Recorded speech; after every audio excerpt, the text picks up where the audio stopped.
C'est la quatrième partie de Sortez-moi-de-là avec mon invité d'honneur cette semaine, c'est Aymeric Bournet, le créateur de la Gapette française. On les a sur la tête, ces Gapettes françaises, ce beau projet de casquette vintage en tissu surcyclé Made in France, dont on va parler ce soir. On va revenir d'abord sur la genèse de l'aventure, puisque tout commence lors de vos études. Je vous avais reçu en 2019, vous vous êtes associé à 3 autres étudiants. Je vais les nommer Valentine, Clarisse et Clément. Alors vous n'étiez pas dans la même formation, mais vous êtes regroupés autour d'un programme.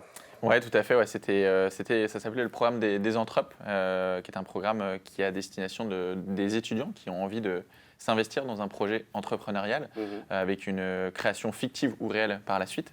Et donc, en effet, on était pluridisciplinaires. Donc, il y avait des profils, on va dire, un peu plus comptables, comme on l'a vu tout à l'heure, des profils un peu plus commerciaux. Voilà, c'est l'intérêt de ce programme. L'idée, c'était de suivre toute une formation pour connaître les démarches entrepreneuriale, la démarche entrepreneuriale. Alors oui, en fait, il s'avère qu'aujourd'hui, je suis administrateur de cette association. Donc en fait, vraiment, le but de ce programme, c'est fournir, donner une expérience aux jeunes avec un programme très précis, c'est-à-dire des soirées thématiques avec l'accompagnement d'un professionnel et un parrain un parrain qui est là au quotidien, qui permet d'offrir son réseau.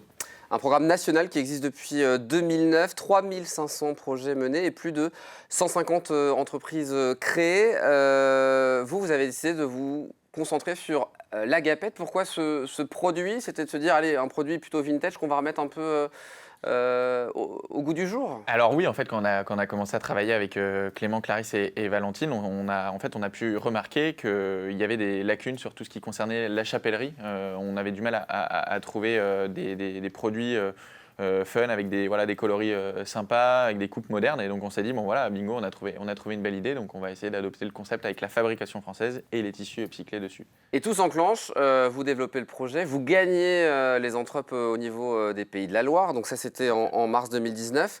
Et puis vous allez du coup à Paris présenter le projet. Ouais, c'est ça, du coup on est lauréat Pays de la Loire et derrière on a ensuite eu l'opportunité d'aller présenter notre projet sur la phase nationale à Paris. Ouais. Donc ça c'était la partie projet en tant qu'étudiant. Et ensuite vous allez un peu plus loin avec Valentine cette fois-ci. Voilà, c'est ça, avec Valentine on décide de continuer l'aventure. Et donc une belle étape puisqu'on a trouvé notre fabricant, notre fournisseur de tissus et on a derrière lancé la première collection ensuite. Alors oui, c'est du surcyclage, c'est comme ça qu'on dit? C'est du surcyclage en français. Faut nous expliquer ça. En anglais. Okay. Donc en fait c'est de la revalorisation de tissus, c'est-à-dire qu'on va se fournir uniquement sur des tissus qui dorment et qui sont voués à être jetés et qui sont présents dans les entrepôts. Donc vous avez trouvé une entreprise qui vous permettait de récupérer ces chutes en quelque sorte? Alors voilà, c'est complètement des chutes, c'est ça. L'enjeu principal de l'entreprise qui pouvait proposer ce type d'offre, c'était qu'elle puisse avoir un catalogue avec de nombreuses références et qu'on ait du choix. Donc en effet, on a trouvé une société à Vincennes. Puis il y a le lieu de production aussi, dans l'Eure, c'est ça?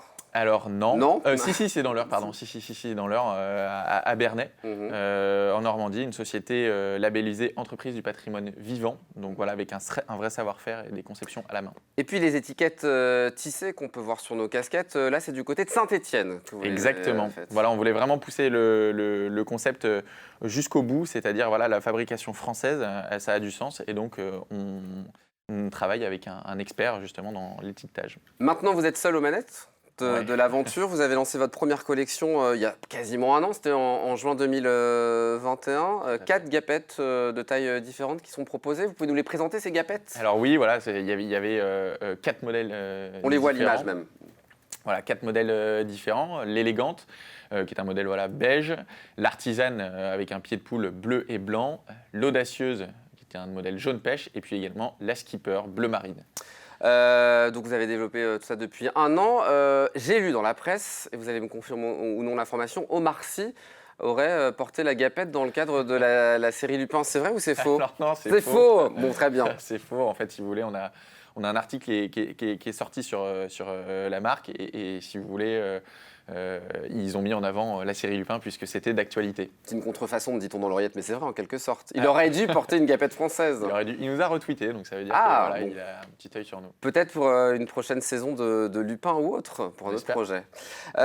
Aujourd'hui, vous développez le projet. Il y a une collection estivale qui va sortir dans les prochains mois. Alors, c'est en travail avec un nouveau produit, avec une casquette. Donc on va un peu étoffer la gamme. Voilà, c'est l'idée, ouais. L'idée aujourd'hui, c'est aussi de développer la clientèle professionnelle, parce qu'il y a un véritable besoin, en tout cas une demande, voilà, au niveau des métiers de bouche notamment. Alors oui, c'est ça. En fait, on a une partie de notre activité qui concerne l'équipement des collaborateurs dans les métiers de bouche, donc tout ce qui concerne les bouchers, les boulangers, les poissonniers, les charcutiers. Et en effet, on a une demande sur ce niveau-là. Et puis, vous souhaitez aussi accentuer la présence en magasin. Aujourd'hui, si on est tout à chacun, nous, citoyens, comment on peut se procurer ces gapettes? Alors, à l'heure actuelle,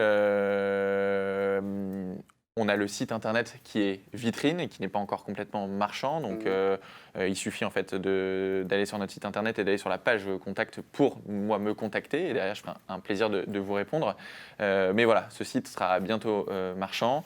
On avait une partie de la collection qui était disponible à Club, un magasin Manceau situé rue Cotardy. A priori, il n'y a plus de modèle. Tout a été vendu. Tout a été vendu. Donc voilà, c'est vraiment le contact direct pour l'instant.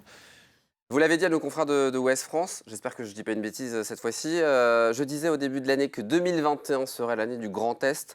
Je dis maintenant que 2022 sera une année cruciale. Oui. C'est compliqué aujourd'hui d'être jeune entrepreneur, situation post-Covid ou encore dans cette situation un peu particulière, c'est possible? Alors, compliqué, je pense que c'est compliqué partout, quoi qu'il arrive. Possible, bien sûr. Il ne faut pas se poser trop de questions et se donner des limites. Mais oui, c'est une belle aventure et il y a des belles perspectives maintenant. Faut saisir les opportunités qui se présentent. Et le Made in France est possible aussi? Alors, le Made in France est complètement possible et surtout, le Made in France est porteur. On est dans un mouvement de relocalisation des productions, donc c'est vraiment intéressant et je pense d'avoir fait le bon pari du Made in France. Et on suivra ça avec grand intérêt, vous reviendrez nous en parler. On va donner le Facebook, la Gapette Française, il y a un Twitter aussi, il y a le site internet, lagapettefrançaise.fr, c'est ça? C'est ça. Évidemment, pour avoir toutes les informations et se procurer une jolie gapette qu'on a pu avoir ce soir tous sur le plateau. Merci beaucoup Aymeric d'être venu sur le plateau. Merci. Très bonne soirée, merci d'avoir joué le jeu. Ils étaient marrants, hein, nos amis qui nous ont accompagnés. Une belle répartie. Ouais, une belle répartie, c'est un peu le but de cette émission. Merci beaucoup, bonne soirée à vous et bonne soirée aussi à nos téléspectateurs. Dans un instant, la suite des programmes sur LMTV Sarthe. Moi, je vous donne rendez-vous demain 18h30 pour Au Quotidien, la quotidienne tous les soirs pendant une demi-heure. Et puis mardi prochain, 19h, pour un nouveau numéro de Sarthe et moi de là, l'émission qui nous rend fiers d'être Sartois. Sartois.